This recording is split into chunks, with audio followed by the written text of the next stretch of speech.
ভাইরে ভাই, মেগাস্টার শাকিব খানের ক্রেজ দেখে সত্যি বলতে লিটারেলি আমি ছিটকে গেছি, উড়ে গেছি। সত্যি বলতে না, আমার কাছে কোনো রকম অ্যাডজেক্টিভস নেই এটাকে ডেসক্রাইব করার মতন। তো আজকের কোথাও গিয়ে বরবাদের স্পেশাল শো, বরবাদের প্রিমিয়ার নাইট কিন্তু আজকের, এবং সেইখানে আমি জাস্ট একটা ভিডিও দেখছিলাম এবং লাইভ শো একটা কিন্তু দেখছিলাম। এসকে ফিল্মসের তরফ থেকে কিন্তু লাইভটা করা হয়েছে এবং এসকে ফিল্মসের তরফ থেকে একটা কিন্তু ভিডিও কিন্তু পোস্ট করা হয়েছে। এবং সেই পার্টিকুলার শোতে শাকিব খানের যে আসার আগের মুহূর্তটা সবাই সবাই ফোন নিয়ে ক্যামেরা নিয়ে জাস্ট রেডি হয়ে ওয়েট করেছিল। জাস্ট শাকিব খান ঢুকলো, দি মেগাস্টার শাকিব খান ঢুকলো এবং তাকে নিয়ে পাগলামি জাস্ট শুরু হয়ে গেল। মানুষ মানুষ তাকে যেন আসতে দিচ্ছে না এবং তার সঙ্গে থাকতে চাইছে। মানুষ তাকে ঘিরে উল্লাস করছে, মানুষ তাকে ঘিরে আনন্দ করছে। এবং আলটিমেটলি কোথাও গিয়ে এই সমস্ত জিনিসপত্র দেখে আমাদের সত্যি বলতে না মনটা খুশি হয়ে যায়।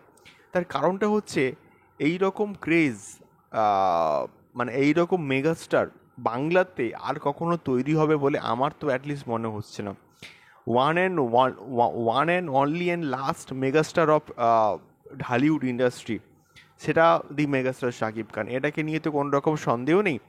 তো এখন বিষয়টা হচ্ছে আলটিমেটলি শাকিব খান যখন আজকের এলেন, সেখানে আমরা শাকিব খানকে যে লুকটাই দেখতে পাচ্ছি, সেটা আমি অনেকটা শিওর যে এটা তাণ্ডবেরই একটা লুক হবে। তার কারণ ওই যে শর্ট হেয়ার এবং বিয়ার্ড ওয়ালা লুকে কিন্তু তাণ্ডবের একটা কিন্তু ফার্স্ট লুক পোস্টার এসছিল।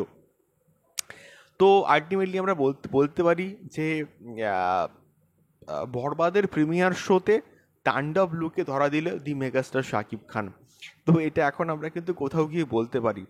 এবং জনসমুদ্রের মাঝখান দিয়ে শাকিব খানকে নিয়ে আসা জাস্ট কোথাও গিয়ে একটা নেক্সট টু ইম্পসিবল কাজ কিন্তু হয়ে দাঁড়াচ্ছে, যেটা দেখি একদিক থেকে আমি তো প্রচণ্ড খুশি যে মানুষ তাদের মেগাস্টারকে কতটা ভালোবাসে, কতটা হৃদয় দিয়ে ভালোবাসে। এবং একদিকে আবার এটাও শুনতে পাচ্ছি যে ইতালিতে টিকিট পাচ্ছে না মানুষ, টিকিট না পেয়ে ভাঙচুর চলছে। মানে ভাঙচুর চলছে ইন দ্য সেন্স নাকি ওখানে পুলিশ মোতায়েন করা হয়েছে, এই খবরটাও কিন্তু আমরা কোথাও গিয়ে শুনতে পাচ্ছি। তো একটা বাংলা সিনেমাকে নিয়ে এতটা এতটা পাগলামি এর আগে কবে হয়েছে সত্যি বলতে আমার কিন্তু বস জানা নেই।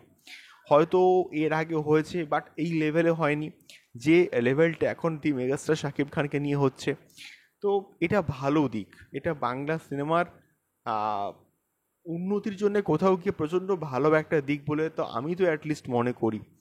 তো যারা খুবই সৌভাগ্যবান তারাই যারা আজকের দি মেগাস্টার শাকিব খানের সঙ্গে একসঙ্গে বসে তারই অভিনয় করা ছবি দেখবে। এটার থেকে আর সৌভাগ্যের জিনিস আর কি কিছু হতে পারে বলে আমার তো অ্যাটলিস্ট মনে পড়ছে না। তোমাদের কি মতামত জানিয়ে অবশ্যই কমেন্ট বক্সে কমেন্ট করে। দেখা হচ্ছে পরবর্তী ভিডিওতে বরবাদ এবং তাণ্ডব সংক্রান্ত আরও অনেক অনেক এক্সক্লুসিভ আপডেটস নিয়ে। টাটা।